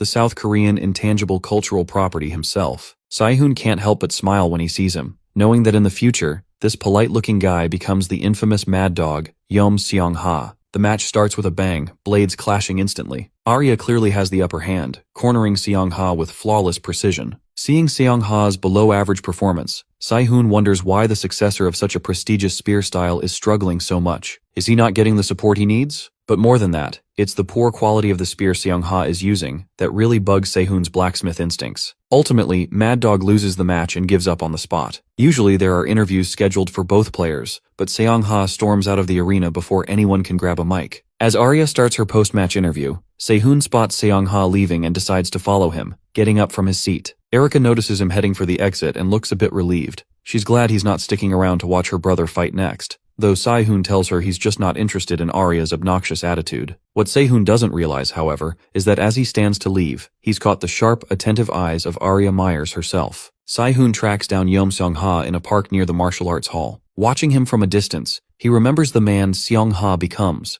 the Mad Dog, who served as the backbone of the Death Squad, eventually throwing his life away to take down the demon god of the Sea of Extinction. Right now, Seong-ha isn't nearly as twisted as he was in the future, so Sae-hoon figures extracting a bond stone will be a lot easier if he plays his cards right. Seong-ha notices him immediately. He recognizes him from the audience and admits the kid has a talent for tracking people, but his mood is dark. He demands to know why our boy is following him. Sae-hoon tries to keep things friendly, but Seong-ha isn't having it, sternly telling him to get lost. When our boy persists, the Mad Dog snaps, declaring how much he hates weaklings who think they're on his level just because they have a little bit of skill. Compared to the terrifying version of the man our hero knew in his past life, this behavior actually feels somewhat polite. Realizing words won't work, Sae-hoon activates his Crimson Flame. The sight of him standing his ground infuriates Seong-ha, especially when our boy taunts him, suggesting that Seong-ha will be the one responsible for ending the legacy of the Flame Wheel Ember Spear. Seeing red, Seong-ha rushes forward with a punch meant to end the conversation. But just as the blow is about to land, our hero activates Bond Imprint, Gluttony Iron, which allows him to deflect the massive force of the strike. Seong-ha is shocked. He finally acknowledges that Sae-hoon, as a department valedictorian, actually has the right to stand before him, but he can't let the insult slide. He charges again, intending to show the true power of the Ember Wheel. The next second, Seong-ha freezes in sheer confusion. The ember that should belong solely to his family's technique is suddenly flickering in Sae-hoon's hand. Dread washes over him as he realizes Sae-hoon didn't just block the attack, he dismantled the formula and stole it. He attacks again in a blind rage, but Sae-hoon dodges effortlessly. He knows Seong-ha is on the verge of losing control. In the future, the Flameflower hate incident happened precisely because of this unstable attitude. However, the effect of the Gluttony Iron wears off, and his body starts to buckle under the strain. He knows he needs to finish this to secure the bond, but he can't do it peacefully. He has to smash Seong-ha's pride to reach him. Just as he prepares his next move, a hand catches Seong-ha's fist in midair. It isn't our hero. It's Jake, who has jumped in to interrupt the brawl. Jake handles the situation quickly. While Seong-ha tells them both to get lost, Jake practically drags our boy away from the scene. Once they're gone, Seong-ha is left alone in the park, lamenting the fact that he just picked a fight with a junior and threw a punch that could have tarnished the reputation of the Flame Wheel Ember Spear and brought shame to his master. On the way, Jake continues to reprimand Sae-hoon for picking a fight with a senior, pointing out that challenging someone like Yeom Seong-ha is a literal death wish. Our hero just shrugs it off, nonchalantly answering that he wasn't really fighting him. He was just threatening him. Internally, he is already analyzing the notification that he has established a bond with Seong-ha. He knows he can extract a bond stone whenever the right opportunity pops up,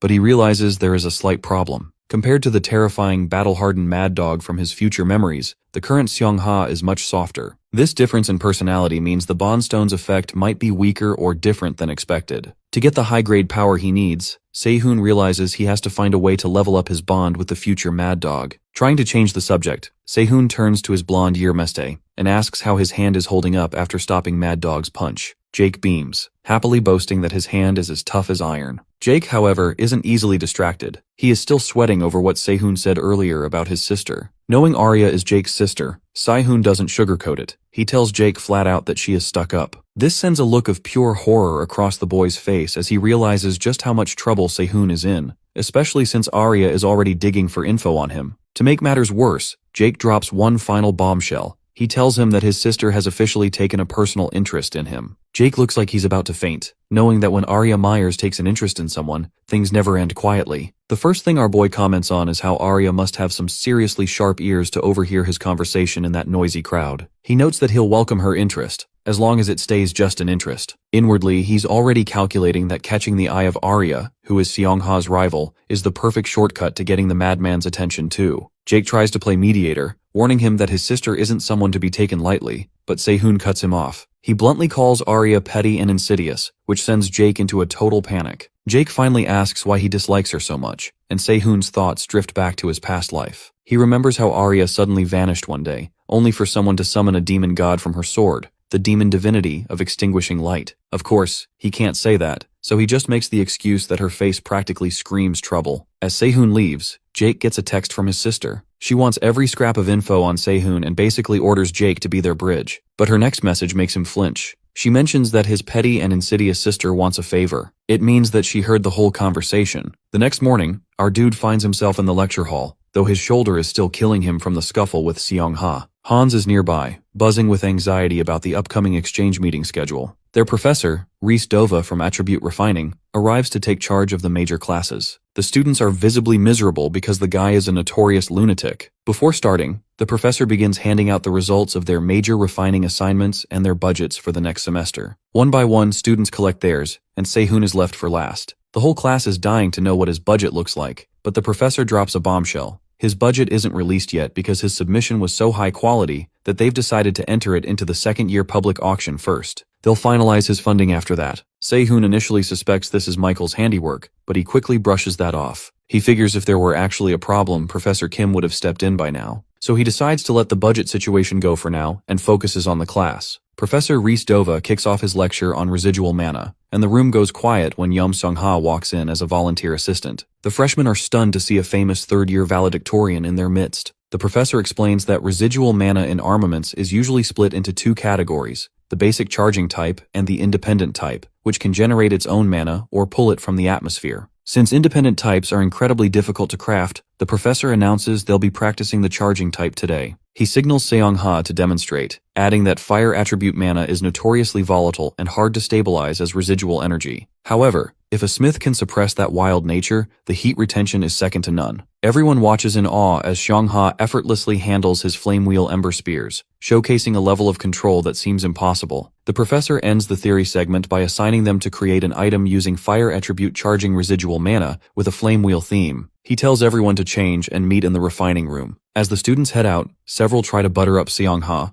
but he snaps at them to get lost. Once the room is empty, he addresses our boy and demands to know exactly what the kid has figured out about him. Our dude drops a dark clinical evaluation that leaves Seong-ha reeling. He explains that the true power of the flame wheel style is measured by how many wheels a practitioner can manifest, noting that the sect leader, Lee Wanryong, can famously create 8. He then points out that while Seong-ha can handle 6 and is currently pushing for a 7th, he's hitting a wall where he won't be able to maintain them much longer. Seong-ha is visibly shaken because he hasn't even shared this struggle with his own master. Sehun explains that because he also possesses a fire attribute, he could feel that Seong-ha's flames were off. Instead of properly detonating the power, he's just letting the energy bleed away haphazardly. Realizing Sehun sees a solution he can't find himself, Seong-ha demands to know the price for his help. Our boy doesn't hesitate and lays out 2 conditions. First, Seong-ha must pay a fair price for every piece of advice or assistance he receives. Second, he must consult Sehun whenever he has a difficult decision to make. He tells him that he wants an answer before they step into the refining room. After a short, tense silence, the Mad Dog agrees to the deal, provided that Sehun can actually show him some tangible proof of his skill during the practical assignment. Sehun is ready to deliver the proof Seong-ha demands during the afternoon smithing workshop. As he works, a wave of murmurs ripples through the other students because he is crafting completely without a blueprint. They watch with skepticism as he mixes fire attribute and dark attribute ores in a 7.3 ratio, gossiping that he is recklessly wasting materials and that the opposing mana will simply dissipate into nothing. Sehun is far too immersed in his work to care about the noise. He waits until the heat reaches the point where the attribute mana begins to leak out,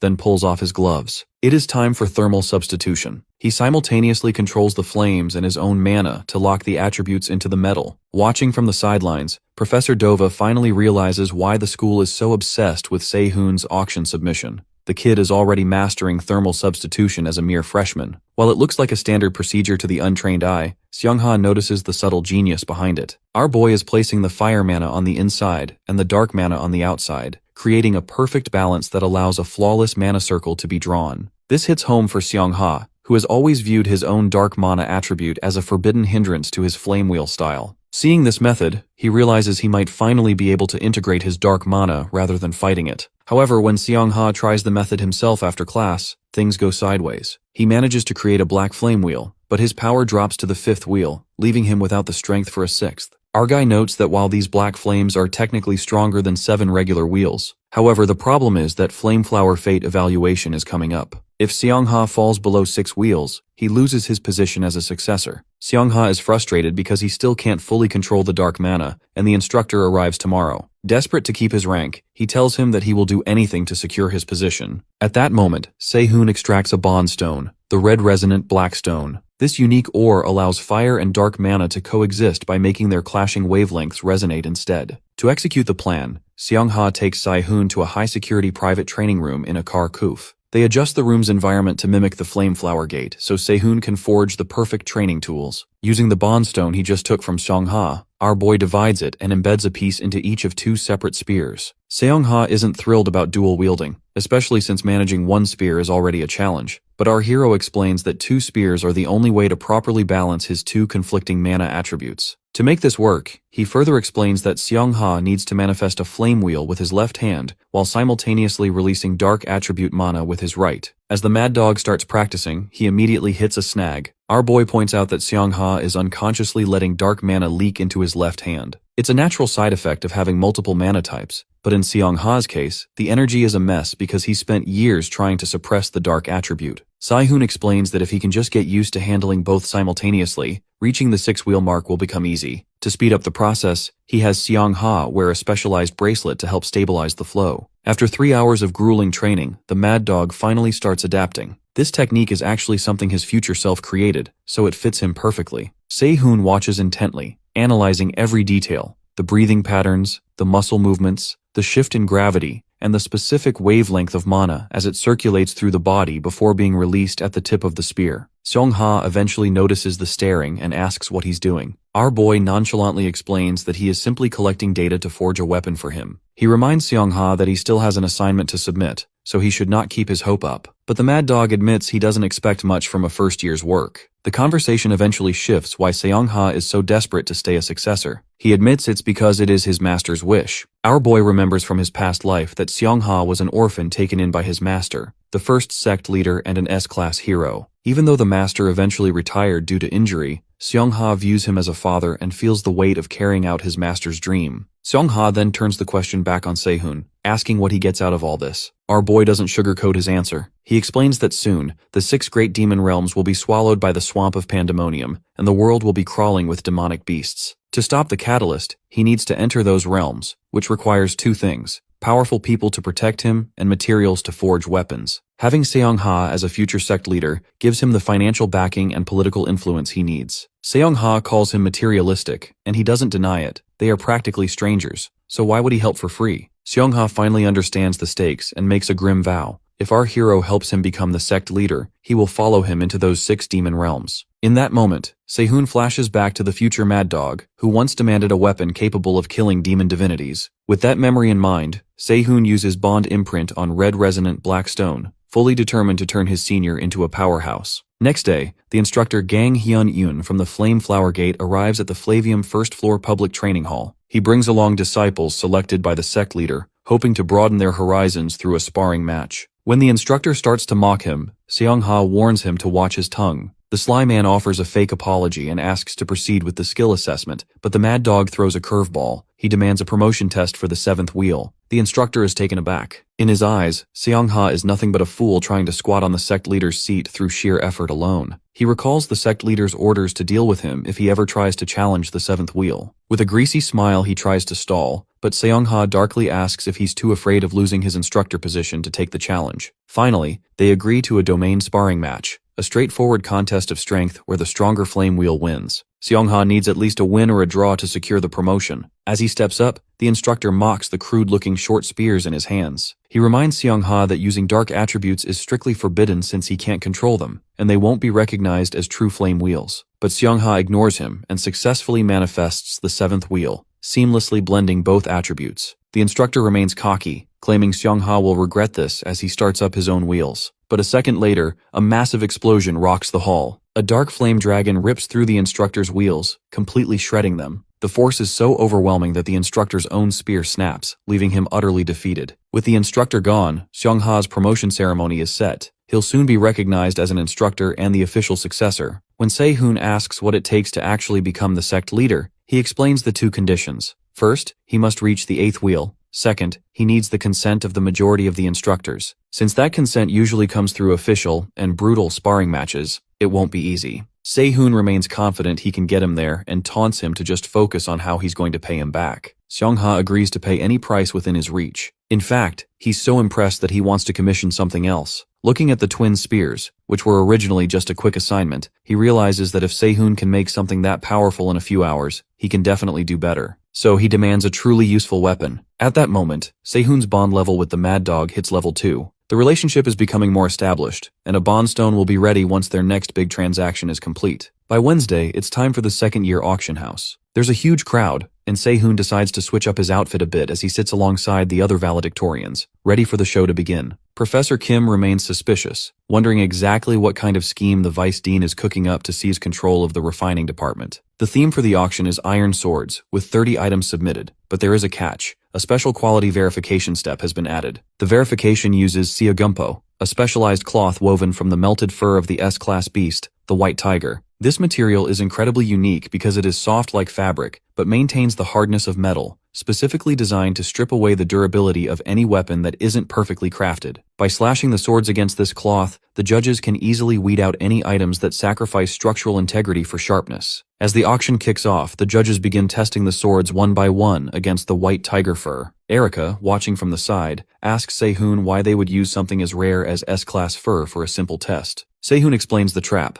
While the tiger is known for being hard, its properties are actually complex. The fur acts like a metal eater. No matter how high quality a blade seems, the fur will chew through its durability if the refining isn't flawless. Erica realizes this puts Se-hoon's white light longsword at a massive disadvantage. He admits the entire verification process was rigged specifically to make him fail. If his weapon breaks or fails the test, Professor Kim's reputation will take a massive hit alongside his own. However, Se-hoon isn't worried. He knows he didn't just make a good sword, he made a masterpiece. Finally, it's our hero's turn. The judge steps up to the white light longsword and prepares to strike the Seo-jumpo cloth. But as he swings, something impossible happens. Instead of the blade cutting the cloth or breaking against it, the sword is violently pushed back. The sword flies out of his hand, clattering to the floor, leaving the entire audience and the judges standing there in total shock. They have no idea what just happened, but it's clear this isn't an ordinary iron sword. The very next moment, our boy stands up to clarify the chaos. He explains that while a typical sword focused on sharpness would shatter against the Seo-jumpo cloth, his blade is different. It gathers scattered atmospheric mana and condenses it into an impossibly thin edge. When the audience protests that they didn't sense any mana, he confirms that the layer is so refined and thin that it's nearly undetectable, a true sharpness aura that looks like pure light. He explains that the sword was deflected because both the blade and the cloth shared the same high-level sharpness aura, causing them to cancel each other out. He then used the social link stone to adjust the irregular mana fluctuations, ensuring the blade remains perfectly stable. To prove it, he takes the sword to the cloth himself and it slices through effortlessly. At that moment, the sword's rank officially upgrades to rare. Since the edge isn't set with a whetstone but maintained by a skill-strengthened aura, its value skyrockets. The baffled auctioneer immediately bumps the starting price from 1 million won to 5 million. Suddenly, every top student in the room wants the sword as a research material. The bidding war turns into a frenzy. The blonde valedictorian pushes the price to 200 million won, while Erica keeps raising the stakes. While his peers are throwing around life-changing money, our literal poor boy can't help but think about his own measly bank balance of 110,000 won. Eventually, the price hits a staggering 600 million won, bid by none other than the redhead dean. Jake is left grouchy on the sidelines. His sister had ordered him to buy it at any cost, but even he can't outbid the dean. Professor Kim just watches with a proud, smug smile. Later, in Ryu's office, the money is deposited into Se-hoon's account. The dean explains she plans to use the sword in a real danger zone rather than letting it waste away in training. Seizing the moment, he asks her to set a subjugation destination, Yunwall. It's a location usually reserved for first-year practice, and while the dean is hesitant due to protocol, Sehun lures her in by promising to gift her a custom armament when they return. She agrees instantly and sets the schedule for next week. In reality, Yunwall is just an excuse. He is actually hunting for a special grade item that once belonged to Jürgen Kruger, the head of the UR group and the world's strongest necromancer. Meanwhile, a defeated Jake reports back to Arya. She already knows he lost the bid, but she decides to let it go, for a price. She tells Jake that since he shares a body control class with Sehun, he needs to use that opportunity to bring him to her. In exchange, she promises to handle their father regarding the succession ceremony and even hints that she can get Jake out of his valedictorian position before graduation. Motivated by the chance at freedom, her brother determines to succeed at any cost. As he leaves, Arya thinks back to Sehun's comment about her being obnoxious. The boy is definitely starting to get on her nerves. Next day, our boy submits his major assignment for the attribute refining class, the very same short spears Xiongha used in his fight. One is the crimson spear with fire attribute, and the other is the black spear with dark attribute. The professor is floored by the craftsmanship, noting that the formulas are so precise they actually warn the user if their mana control is even slightly off. Essentially, these aren't just weapons, they are perfect training tools. The professor gives him a perfect score and exempts him from future attendance, mentioning that at this rate, Sehun could practically graduate now. After getting his spears back, he heads to the training hall for his body control class. He finds Jake already there. Since Sehun arrived early to squeeze in some practice, he offers to leave, but Jake stops him to ask for a favor. Our boy refuses before Jake can even finish his sentence. He already knows Arya sent Jake to get a weapon out of him. Actually, his goal is to keep Arya's interest high, just like he did with Ryu. That's why he isn't about to hand over mediocre work. The blonde, desperate to deliver for his sister, pulls out a high-quality hammer, the Black Flame Hammer, and proposes a bet. If Sehun wins a spar, he keeps the hammer. If Jake wins, Sehun has to forge a weapon for Arya. Our boy agrees, but with one condition. Jake must not mention his sister's name for a full month, and he has to let her know about this silence as well. With the stakes set, our boy readies his 2 new spears. Jake isn't planning on being caught off guard like last time. He decides to go all out from the start, compressing a massive amount of mana into his fist, the same overwhelming power he used to stop Xiongha's punch the other day. Seeing this, our guy deactivates his social link stone and activates Gluttony Iron through his bond imprint skill. Jake notices Sehun's fluid stance and wonders if being a blacksmith gives him a natural perk for handling various weapons. However, the blonde remains confident. He doesn't believe Sehun can beat him just by being familiar with a weapon. He rushes in, fist ready to end it, but is completely baffled when Sehun effortlessly steps back and dodges. Then, Sehun initiates the Flame Wheel Ember Spear technique, which sends a shockwave of fear through Jake. In his past life, our dude spent a lot of time talking with one of the dogs just to build a bond strong enough to get a high-level stone. During that time, he learned the secret technique the creator never passed down to anyone. Even though what Sehun is doing now is just a crude imitation, it's more than enough to dominate. Sehun arches forward with his spear, forcing Jake to back away in terror. Jake realizes he's being dragged around by Sehun's flow, but he also knows Sehun's physical stats are being propped up by skills. He decides his only chance is to dodge and wait for the skill's duration to wear off so he can turn the tables. On the other hand, Sehun sees right through Jake's strategy to stall. Knowing he can't win a long game of attrition, he decides to end it quickly by activating Explosive Ring, drawing massive power from the bond stone in his bracelet. Jake is terrified as a torrent of crimson flames rushes toward him, realizing the intensity of the mana Sehun is now channeling. Feeling the pressure, Jake stops holding back. He manifests the Meyer-style formless sword, using blue axis and light thread simultaneously to launch a high-speed counterattack with his bare hands. Our boy meets him head-on with the Flame Wheel Ember Spear. First revision, Eclipse Crescent. Initially, he planned to take it easy, but seeing Jake use a high-level sword art without an actual blade forces him to use every ounce of his skill to secure the win. The two powers clash in a blinding explosion of mana. When the dust finally settles, the two boys are at each other's throats in a perfect stalemate. Jake's fist is a mere millimeter away from Sehun's face, while his spear tip is pressed firmly against Jake's neck. Jake goes quiet for a moment before finally admitting his loss. After Jake admits his defeat, both boys cool down, and the first thing Sehun suggests is that they call the match a tie. Jake refuses, arguing that since he used a near-fatal skill, it counts as a loss for the blonde. Frustrated, Jake loudly curses his inability to use a sword. Our boy has already noticed the problem. Despite Myers' legendary reputation in swordsmanship, Jake can't use a blade because he ends up shattering every weapon he touches,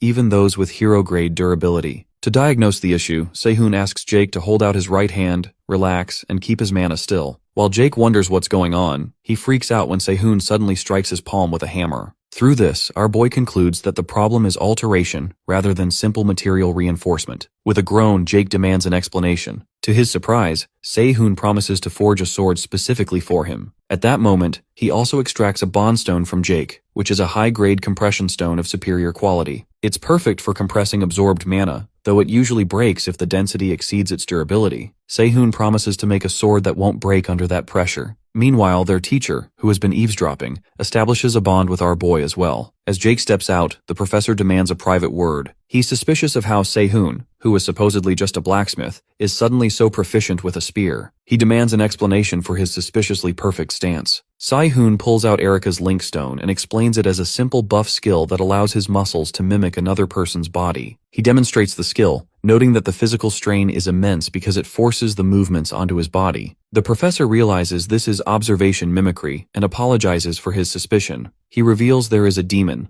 the doppelganger from Pandemonium, with the same ability. This evil entity kills heroes by copying their skills, and the professor clearly holds a grudge against it. Sehun realizes the professor's bond was established because he either suspected he was the devil himself or saw him as the key to finding the monster. When our boy shows he understands the gravity of the demon threat, the professor's face brightens, noting that young people these days rarely care about demons. He admits Sehun's skills are already beyond his teaching and promises to share more once things are finalized. Our boy knows he has the professor hooked because his skills are already on par with the Akar Kuf valedictorians, despite having no family background for backing. On his way out, Sehun gets a message from Seong-ha, who is feeling guilty and wants to know the price for the recent help. As payment, our boy asks for information on Louis Valente. Although Seong-ha doesn't know her yet, he promises to use his connections outside the sect to find her. Sehun reflects on Louis, aka the explosive dog, who wasn't as famous as Seong-ha in the past and will be hard to track down before her injury. To his shock, Seong-ha calls back almost immediately with the details. Louis is the second-year salutatorian of the Elemental Department, but she is currently on a leave of absence. During a spar, her own wand backfired, permanently damaging her mana circuits. She is undergoing rehabilitation at the Ear General Hospital, but there's no improvement. This shocks Sehun. If she's already injured, she's likely already becoming the explosive dog. Just then, Jake catches up to Sehun, buzzing with questions about his new sword. Taking advantage of the timing, our boy shows him the culprit behind Louis's faulty wand. The names involved are the Kruger and Barmut families, in-laws and members of the elite noblesse network. As the price for the unbreakable sword, Sehun demands that Jake investigate both families for him. Sehun tells him it will take about a week to finish the blade. The blonde is so hyped that he excitedly offers to do absolutely anything in exchange for a sword that actually works for him. But his excitement turns to pure shock when Sehun gives his first order. He wants Jake to break his arm as cleanly as possible. It turns out this is all part of our hero's plan to secure an admission into the Ur General Hospital. To get close to his target, he needs a reason to be there, and a cleanly broken arm is the perfect ticket in. The scene shifts to the hospital, where the staff watches with bated breath as Louis Valente stubbornly attempts to practice her magic. She tries to manifest a lava bullet, but her injury flares up, causing agonizing pain. She groans, but her eyes widen with horror as she hears the doctors confirm the mana backflow phenomenon. The sound triggers a flashback to the exact moment she received her life-altering injury. The lead doctor immediately orders the experiment to stop and tells the staff to administer mana neutralizers. Louis tries to bargain, desperately requesting a short break before resuming. However, the doctor is firm. Due to her deteriorating condition, he limits her rehabilitation to only 50 attempts a day and demotes her to practicing only beginner-level magic. The news horrifies her. For a salutatorian, being relegated to the basics feels like a death sentence for her career. Panic sets in. She begs her doctor for one more chance, but her desperation causes her mana to leak out of her system uncontrollably. The staff, seeing her spiral, prepares a tranquilizer to subdue her. She rushes toward the doctor, screaming that she can still do it, but a staff member is faster, plunging a tranquilizer injection into her and finally silencing her. Later, she wakes up alone and curses the desperation that cost her a chance at the experiment. She decides to take matters into her own hands. If the official medical route isn't working, she has to find another way through meditation or physical exercise. Just as she prepares to move, someone pokes her in the head. She looks up to see R standing there, his arm in a cast, right where he wanted to be. We were right. He injured himself on purpose just to cross paths with Louis at the hospital. The scene flashes back to his past life, back to the first time they ever met when half of the city was burning down. They happened to be in the same building when an emergency air raid alert went off, forcing everyone to evacuate. Sehun barely made it out alive, but as he fled, he caught the eyes of Louis. Back then, she assumed he was one of the masterminds behind the chaos, judging by his A-rank status. In the present, Sehun snaps her back to reality by repeating the very question she's thinking, what is she looking at? Louis gets instantly infuriated, demanding an apology for him bumping into her, but she's currently too weak to put up much of a fight. Our hero decides to play the gentleman, offering to either escort her back to her room or call a nurse. The second option is a non-starter for her. If she gets caught out of bed, the staff will lock her down for good. She reluctantly lets him help her back to her room, cursing her own weakness for not being able to handle a random guy with a broken arm. Once inside, he helps her find the inhaler buried in her drawer. She takes a hit and finally feels some relief. However, our boy isn't just watching her breathe, he's watching her mana. As he tracks the flow of energy during her inhalation, he realizes something is terribly wrong. He shocks her by claiming that instead of actually treating her, that inhaler is making her condition worse and tearing up her throat. Louise freezes, stunned that a stranger making such bold statement. The next moment, her expression darkens instantly. She demands he repeat himself in a low, dangerous voice, but Sehun doesn't blink. He doubles down on his claim, right as an announcement blares over the hospital intercom.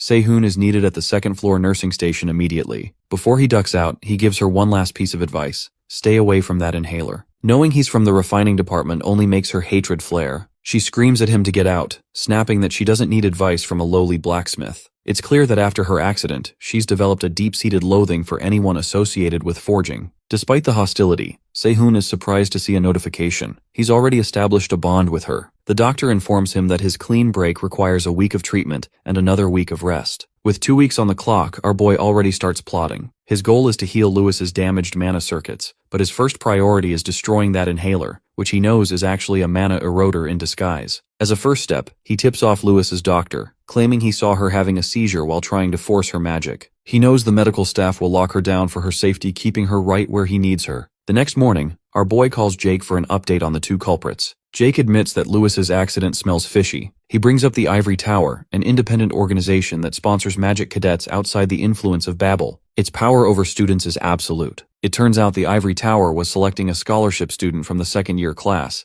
and Louis was the top competitor. During the selection match, her wand, provided by the Barmett family, exploded. Since the Barmett and Kruger families are in bed together, it's obvious they teamed up to crush her. However, Sehun is more worried about the inhaler. He asks Jake if there's anything else weird going on. Jake mentions that Professor Charles from the Elemental Department has gone out of her way to sponsor her treatment. On the surface, it looks like a kind teacher helping a student, but Sehun's gut tells him it's a trap. Before hanging up, Jake nervously asks Sehun to check in with the people worried about his injury. So after a while, our boy starts by messaging Seong-ha, telling the mad dog to play nice if he runs into Jake, which Seong-ha surprisingly agrees to. Jake also mentioned Erica was worried, but since Sehun doesn't have her number and figures she isn't the type to cause a scene, he decides to deal with her later. His focus returns to his target. He walks up to Lewis's room and knocks. As soon as she realizes it's him, she reaches out, grabs him, and pulls him inside, slamming the door shut. She is beyond furious. Thanks to Sehun's little stunt with the doctor, she's been put on absolute bed rest for 2 weeks, and her rehab intensity has been gutted down to level 1. She's poured blood, sweat, and tears into her recovery for the past 6 months, and now she feels like he's ruined everything in a single day. When our boy brings up the inhaler again, she snaps that she actually listened to his warning and stopped using it. After getting her mana burned by a faulty Barmett wand, she's learned her lesson about trusting gear blindly. However, she's completely dumbfounded when he calmly claims he can heal her. She mockingly asks if he even knows what mana burn is. Sehun doesn't flinch. He confirms that it's an incurable disease, something even the legendary summit climbers haven't found a cure for yet. Louis is skeptical but curious enough to hear his theory. He starts with the inhaler, which her professor gave her. Instead of just talking, he decides to show her the truth. Using his divine spirit link, he visualizes her mana circuits. He explains it simply. Her original circuit was built for 110V, but the eroded area in her neck has been artificially spiked to 220V. Her eyes widen in horror as she sees the same volatile mana pattern manifesting in Sehun's own throat as he demonstrates the effect. He explains that this constant voltage conflict causes a perpetual overload, eventually making it impossible to use mana at all. As the realization sinks in, she flashes back to the moment Professor Charles handed her the inhaler. The professor had promised it would be effective for her wounds, urging her to use it to overcome the mana burn and telling her never to give up, despite the pain. Louis had thanked her back then, feeling grateful for the support. Now, standing in her hospital room with gritted teeth, she finally realizes she's been played from the very beginning. Therefore, she vows to get revenge on the professor, and our boy breathes a sigh of relief as the light of sanity returns to her eyes. He candidly explains that while he can't physically heal her mana wound as a blacksmith, he can recalibrate her mana usage so she can cast magic again. Sensing a catch, Lewis asks what he wants in return. Our dude is direct. He wants her to join him in changing the future by exploring the 6 demon realms. She finally smiles and shakes his hand, sealing the deal. Later, our boy hands her a bag of cherries, which leaves her completely baffled. He explains that the pain she feels comes from refined mana passing through the damaged circuit in her neck. Usually a mage must circulate refined mana throughout their entire body to cast, which is why she's stuck. His solution? She needs to bypass that circuit by refining mana directly in her tongue, which is a feat he compares to fitting an elephant in a fridge. Louis doesn't believe she can do it since there are hardly any circuits there, but Se-hoon assures her she's the only one who can. In reality, she's the one who invented this method in the past life, earning her the title Explosive Dog. The training is grueling. First, she has to eat a cherry, and delicately manipulate the stem using only her tongue and mana. Se-hoon pushes her even further, making her clamp a stick between her teeth while shouting difficult sentences, infusing them with mana and raw emotion. After a week of this lunatic training, she is frustrated, feeling like she's only improved her pronunciation rather than her magic. However, she eventually apologizes and wants to proceed. He, on the other hand, finally reveals the secret. This entire process was about refining the mana used for incantation magic. Louis is shocked to listen it. He explains that incantations only need a tiny core of mana and a powerful mental image to manifest. To demonstrate, he forms a simple mana sphere, uses a transformation spell to infuse it with elements, and then uses an accelerate incantation. The sphere becomes so sharp and fast that it shatters the hospital window. Before he can even apologize for the broken glass, he's stunned into silence. Louis has already gripped the concept. She creates her own mana sphere. The next moment, she expands it into a massive, looming orb. Se-hoon watches in awe. He's reminded that while magic ignores the laws of the world, a mage with a strong mental image can defy the very laws of magic itself. The explosive dog is overwhelmed by a rush of raw emotion, realizing she can finally use magic without feeling that soul-crushing pain. Our boy gently suggests she cry if she needs to, but she refuses. She isn't wasting tears until she takes her revenge on the people who did this to her. To help her overcome the trauma of her accident, Se-hoon pulls out his phone and prepares to stir the pot on the school's community board. Later, at the Ivory Tower mock training grounds, a group of freshmen is struggling to defeat a simple skeleton monster. Watching the pathetic display, the current arc's villain, Gotts, mockingly tells them to get lost. As they flee, he receives a call from Barmut, who tells him to check the latest post on the Tower Cafe board. When he sees it, Gotts explodes in a fit of rage, cursing Lewis's name. Lewis has posted an open challenge for a duel. The terms are set. 1 week from now, 1 p.m. at the Martial Arts Hall. She publicly mocked him, saying he could decline if he was too scared of getting injured. A polite jab that Gotts knows is a direct insult to his pride. Infuriated, he vows to beat her so badly she'll never stand up again. Back at the hospital, the girl isn't exactly thrilled with the post. She's worried her incantation magic isn't strong enough to take down Gotts in a real duel. For a second, she even suspects Se-hoon might be a spy sent by Pierre Barmut, but he calms her down. He explains his strategy that her magic is instinctive and tied to her subconscious, but the accident left her terrified to use it. This duel is the shock therapy she needs to break her trauma. When she worries that losing will only make the trauma worse, Se-hoon assures her he has total confidence in her. At that moment, Se-hoon extracts a bond stone from her, which turns out to be the Dying Water Stone, a supreme quality material that specializes in amplifying the properties of mana imbued into an ore. It's the perfect component for her new armament. Louis is momentarily relieved until she sees Se-hoon put on a glove for her oral examination, which prompts her to start barking profanities at him. Meanwhile, rumors are spreading like wildfire across the campus. People are openly suspecting that Gotts was the mastermind behind Louis' injury, especially since it happened right before the scholarship selection. Gotts is feeling the heat. He's already been reprimanded by his older brother, who told him to clean up his mess. He knows they are secretly enjoying his failure, hoping to use it as an excuse to seize authority over the Ur group affiliations. When Pierre Barmut shows up, Gotts snaps at him. Everyone knows they were behind the plot, and Gotts is pissed because the plan was originally just to get Louis expelled or imprisoned.